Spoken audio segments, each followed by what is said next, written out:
Welcome back to the Amber Serpent, everyone. My name is Gulvag. So it is once again Rune Reading Wednesday. Today is March 14th. And we have a pretty auspicious week ahead of us. So on the 17th, on Sunday, we're going to have St. Patty's Day as well as a new moon. And so new moons are all about planting new beginnings. And with this being St. Patty's Day, there's this whole concept of luck that tends to come up to the surface that we think a lot about. So I thought on this particular reading, we would ask, how can we increase our luck with this upcoming new moon on the 17th? Okay, so let's take a look. So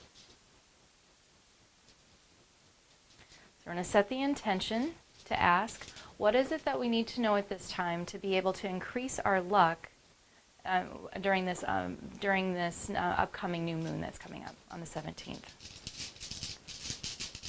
And keep the intention in the mind, and then we'll blow the intention into the runes.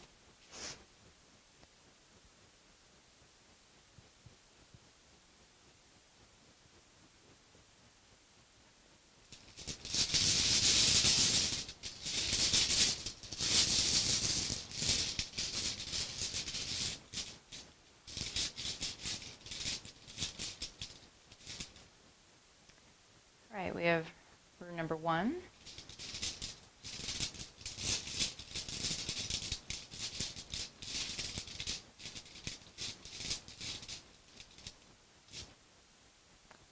Number 2.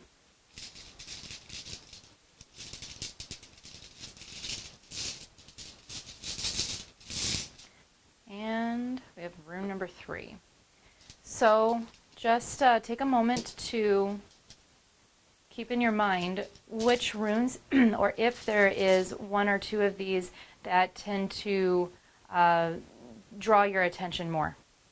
Because that is an indication that that particular part or that particular energy in this reading is going to be most potent for you and your particular situation this week. All right, so rune number 1, we have Wunyo. It's the rune of joy. Rune number 2, Anzus. Rune of communication. It's also known as Odin's rune. And we have the yew tree. We have Awas, the axis that connects all 9 worlds. So what does all this mean? So here we have Wunyo, which is the rune of joy, and it's next to the communication rune. So what we speak and the vibration that we create is literally what it is that we are attracting. So St. Patty's Day is, in certain respects, a really nice reminder of being able to get back in contact with what it is that we're wanting to draw into our life. So as this concept of luck and prosperity and what it is that we want to draw, luck is part, just kind of what happens, but a lot of it is part of what we create. And sometimes we create things in our life without even knowing it. So being very intentional that what it is that we speak, what it is that we think about, and how we focus our energy is going to be through the lens of joy and what creates joy in our life.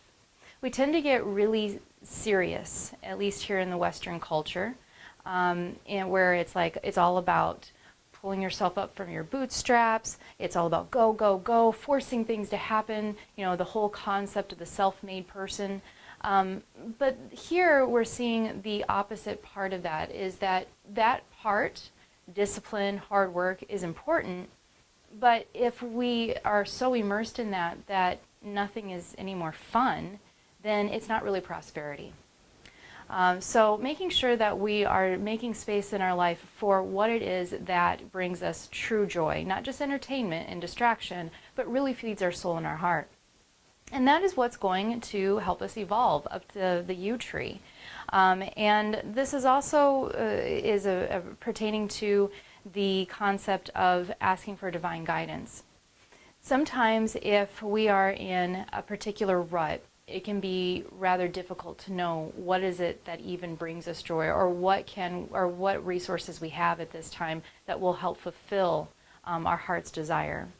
And in those times, when times are the most dark and the most bleak, it really comes down to asking your guides for help.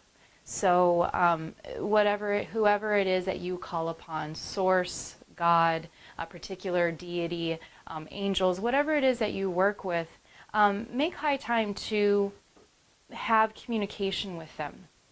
Talk with them, and talk with them through this feeling of devotion and of camaraderie versus a drive-through takeout order. A lot of times when folks pray or to anyone, whether it be an ancestor or to source or to whoever it is that they're talking to spiritually, we sometimes get into this mechanism where our prayer becomes a order, like we're ordering food. And that's not what's going to get the most reciprocation. It really needs to be through a attitude of love, and through potentially even asking if there is something that we should do in order to reciprocate in return. So some deities like to have offerings, for example.